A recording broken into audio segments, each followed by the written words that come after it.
Hi, this is Roger, thanks for dropping by. When you're trying to positively identify plants, losing the blooms, it doesn't help. Luckily I filmed them.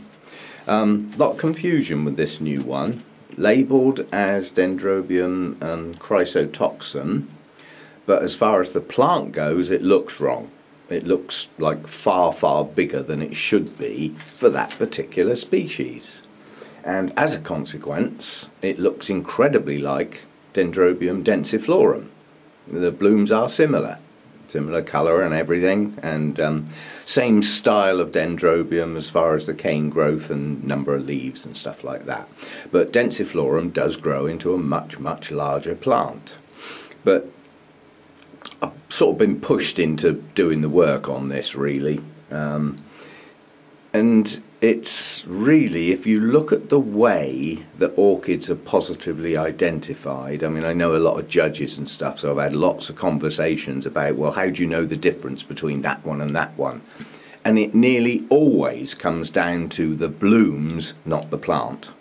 That's the positive ID, unless you want to get down into DNA and stuff like that, which obviously you can't do round the house, can you? Anyway, and the two blooms on those plants, on the surface, with an initial glance, look pretty similar, but they're not. They're not the same. And once you start looking into it, they are quite different. The blooms on densiflorum have got balanced size sepals and petals. Forget the lip for now, the lips are virtually identical on both plants, but the petals and sepals on densiflorum are virtually the same size, so it's a nice evenly balanced rounded bloom. However, on chrysotoxum the petals are almost twice as big as the sepals, so they almost look like ears sticking out. You know, you think of the position of the lip hanging down and then the two other petals, because a lip is an adapted petal basically, the two other petals are the ones that sort of stick out at 10 o'clock and 2 o'clock sort of thing, and they're quite large compared with the size of the three sepals. So from the bloom, this is chrysotoxum and I can almost say that's a positive ID now. And it's possible, I had a cattleya, it's long since gone now, that had two distinct forms because of where it lived. And one form grew quite high up and got an awful lot more light and was quite a short, not squat plant, but a small version of that. The blooms were even a different colour. Yeah? And then there was another form of exactly the same plant, exactly the same species, that grew lower down in the valleys, that was a much larger plant. Not classed as a subspecies or anything like that, it was the same species, but because of the environment it grew in, it grew differently. And I think that's what's happened here. Talking to Lynn, she said that she grows this plant quite shaded. Yeah, so it's getting a lot less light than perhaps it would get in its natural environment. Excuse me. And that could just be it. It's just the fact that it's been stretching for the light. So the canes have got longer than they would normally do, because the typical form of chrysotoxum does have sort of short squatty canes, well, in comparison to this anyway. So I'm going to stick with the label I've got until proven otherwise, and I'm not going to be able to do that till it blooms again, unfortunately. But when it blooms again, I might get it in front of a few judges' noses and see what they think and see what they come up with, because they'll head straight for the blooms. You know, they'll pick them up, they'll hold them in their hand to get an exact size in their head against who knows how many particular images they've got in their brain of what that plant should actually look like. But at the moment I'm going to stick with the label I've got. So that's that one out the way. What else? Over here. This is Bulbophyllum sycamense. I think that's what it's called. Good morning. Stuffing himself again. Yeah, sycamense.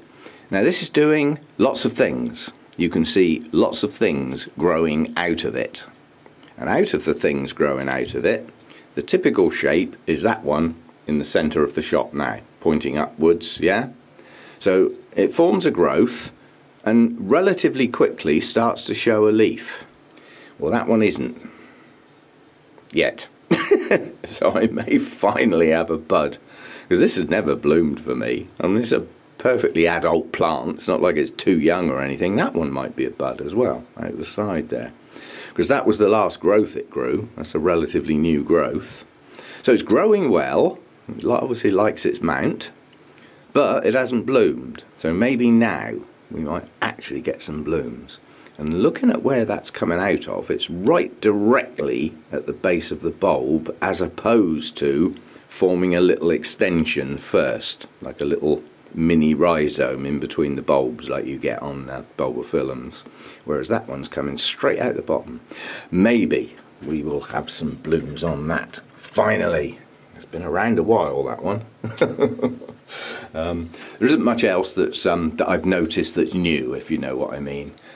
Is that Tulumnia opened yet? No. So that's still not open yet. So there are, on last inspection, there's no new blooms opened. There are buds. Oh, actually, Donald's open. So Donald's back. That's Miltoniopsis her Alexander. So Donald's back on view. Very poor spike, one bloom. But one of my other Miltoniopsis has got 2 spikes as well. And that'll give me an ID for that one. Because I lost a few, but they didn't have tags in them identifying them, their colours. You know, they were just no ID hybrids. So be it. Oh, there's a surprise. Dendrobium harveyanum's just opened. To me, that says the plant's on the mend. That plant went downhill fast. You can see the state of the leaves there. And the last few spikes that it had, you know, going back over the last 6 months or so, were very, very weak with just 1 or 2 blooms. Whereas these spikes are very good. They don't look excellent at the moment simply because I've had to strap the plant until it gets established in its pot. So I need it bolt upright or it's just going to fall over and pull itself out of the pot. But yeah, that needs getting out there, from there to over here somewhere in the yellow section. I'm only larking around really. There isn't really a yellow section. I've just contrived it. It's just there happens to be more yellow around at the moment than any other colour. So I've brought them all out together. What do you want? Eh? What do you want? Eh? Yes, so there'll be some more yellow, and with the addition of the wildcat cheetah, which should be open over the next couple of days, that will be even more yellow. So we will have rather a lot of yellow lying around. And I rearranged, I got the pinks and the whites sort of over here, sort of, so that they've got a little bit of separation between them. Because in my book, pink and yellow don't go very well together unless a plant does it. You know, I mean, like here, that's pink and yellow. Well, that works. You know, but you probably wouldn't paint your kitchen those colours, but... Anyway, so yeah, that's it for this one. It was just those buds on that bulbophyllum, I hope, everything crossed as they say. And yes, I didn't notice that Dendrobium harveyanum was open, so I will dig that out later today. Still having trouble bending over, and although that looks silly, because it's not even on the, you know, lowest shelf, but, you know, that's going to twinge trying to get down and pick that pot up just to move it. It is still bad enough that, you know, I avoid bending over at all costs at the moment. You know, why inflame something when you don't have to and all that stuff. But as far as just my mobility and getting about the place and all that sort of stuff, I'm sort of back up and running. That's okay now. It's just the bending over is still not too good. So just don't do it then. But there are times when it has to be done. You know, when I went to get my tea last night and the plates are on a low shelf in the cupboard in the kitchen. I thought, nah. But, you know, can't have your tea without a plate, can you? Yeah. So anyway, I will see you next time. If I find anything else to film during the day, I will do so, obviously. But yeah, a few new things coming, and definitely dig out Harveyanum to have a better look at, because it's a popular bloom because it's frilly all over. You know, some plants have got frilly lips, but that's got frilly everythings. Yeah. So see you later, or next time, or whatever. Bye for now.